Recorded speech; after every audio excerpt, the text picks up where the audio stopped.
Hi everyone, we're getting ready for Festival de Cascarones at Texas A&M San Antonio, and I'm here to demonstrate how to make cascarones.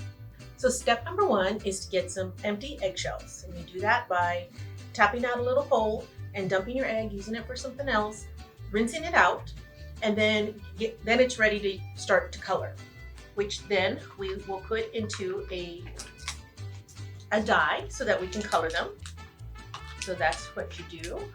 And of course, we're going to move very quickly, where we already have one tablet dissolved, which dissolves in vinegar, and then you add some water. So after you mix the dye, you start to put the eggs. Oops. And they start to color. This is when it starts to get a little bit more fun. When you've colored your eggs and they've dried out, you then take the opening and you put some confetti in your eggs, and you spill confetti all over.